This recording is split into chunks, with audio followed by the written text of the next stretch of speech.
either by intense bombardment or summary executions by pro-government forces. We have seen shocking videos of a body burning in the street, ostensibly after aerial bombardment. Office of High Commissioner for Human Rights has received reports of civilians, including women and children, in 4 neighborhoods being rounded up and executed.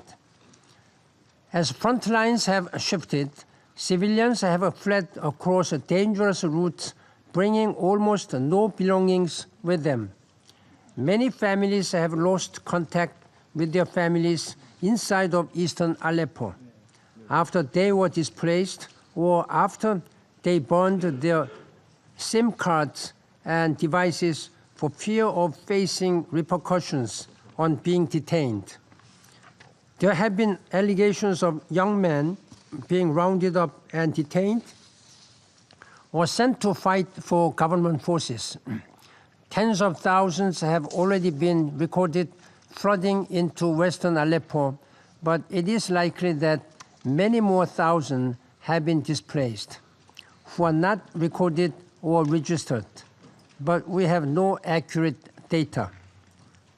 Neither do we have accurate data on the number that remain in the opposition-controlled pocket of eastern Aleppo, because all of the health and governance entities capable of counting the living or the dead have effectively dissolved in the chaos.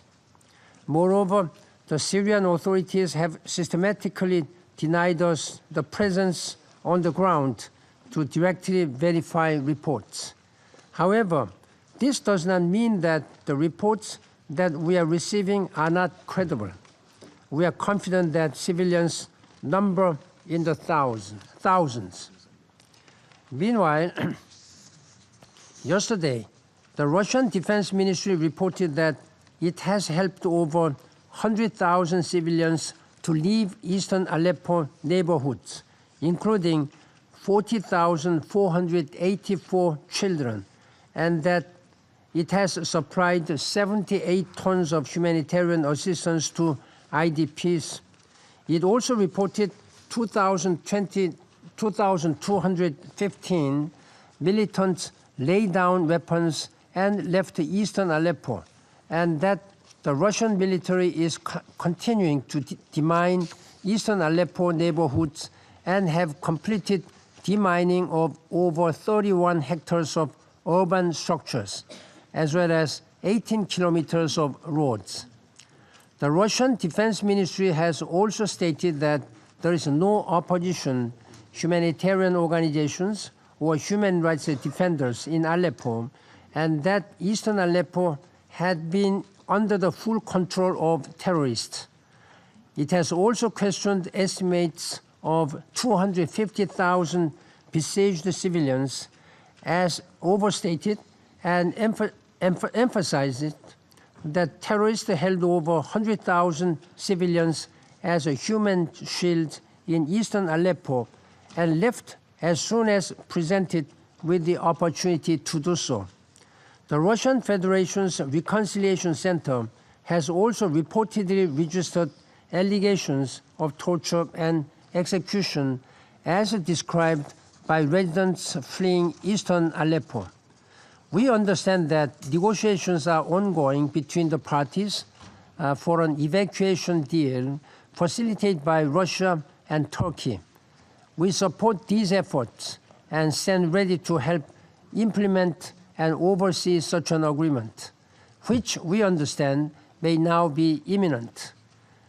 We remind all parties of their obligations under international humanitarian law to prioritize the safe passage of civilians out of eastern Aleppo and to ensure that those who have surrendered or been captured are treated humanely and in line with international law.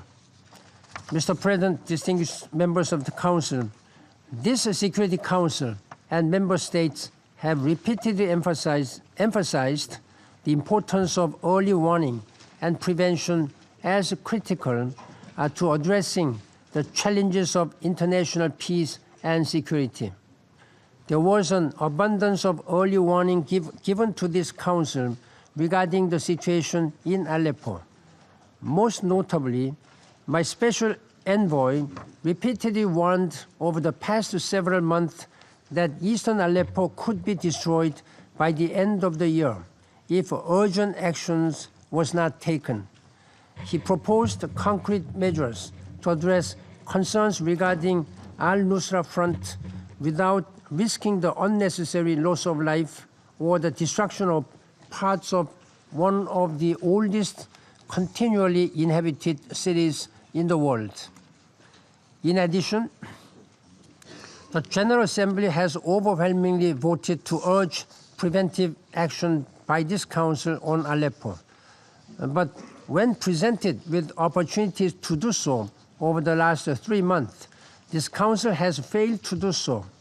Since September, the Security Council has failed to adopt 3 resolutions that could have enabled a humanitarian truce, evacuation of civilians, and the entry of life-saving aid. I have said before that we have collectively failed the people of Syria. The Security Council has not exercised its preeminent responsibility with regard to the maintenance of international peace and security.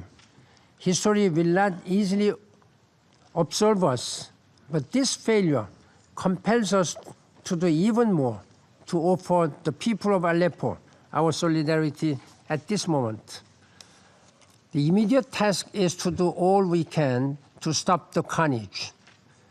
As the battle for Aleppo concludes, I call on the Syrian authorities and their allies, Russia and Iran, to honor their obligations under international humanitarian law and do the following: urgently allow the remaining civilians to escape the area and facilitate access for all humanitarian actors and the delivery of critically important assistance. The laws of war and universal human rights must be respected. Mr. President, in recent days and hours, we appear to be witnessing nothing less than an all-out effort by the Syrian government and its allies to end the country's internal conflict through a total, uncompromising military victory. I do not accept recent statements by the Syrian government and Russian Ministry of Defense that there were no opposition groups or humanitarian organizations present in eastern Aleppo. This does not mean that I discount the importance of fighting terrorism or the need to combat the confirmed presence of the listed terrorist groups al-Nusra Front in eastern Aleppo. I, in fact, support and agree with this. But as my special envoy has argued, should the presence of less than 1,000 fighters determine the fate of tens and possibly hundreds of thousands civilians? The context also matters. No one disputes that Nusra fighters are indeed present in Aleppo, but they are also present in larger numbers and concentrations elsewhere in Syria. ISIL is not known to be present in Aleppo, but it has appeared to exploit the focus on Aleppo by the Syrian government and its allies to go on the offensive in Palmyra. Mr. President,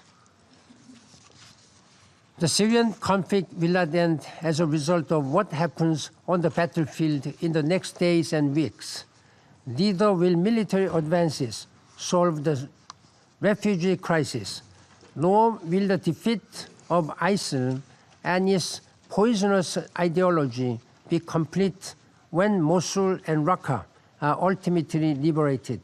This is wishful thinking. Just this week, Colombian President and Nobel Peace Laureate Juan Manuel Santos warned us that a final victory through force, when nonviolent alternatives exist, is nothing other than the defeat of the humanity itself. In Syria, the consequences of such a dehumanizing approach could be to further accelerate radicalization leading to the next iteration of Al-Qaeda and ISIL. It would also send a frightening signal to the millions who have already fled the violence, rendering the Syrian refugee population semi-permanent and placing further pressure on the region and Europe. This Council has repeatedly affirmed that an inclusive and Syrian-led political process that addresses the legitimate aspirations of the Syrian people is the only way to find a sustainable solution to this wretched conflict. It is past time for you to act and to force others to act upon this prescription. Aleppo should represent the end of the quest for military victory, not the start of a broader military campaign in a country already ravaged beyond all recognition by 5 years of war. The current battle needs to be followed by an immediate end to violence by all sides, unfettered humanitarian access throughout engagement, and genuine engagement without preconditions around the political tools we already possess, including Security Council Resolution 2254. Thank you, Mr. President.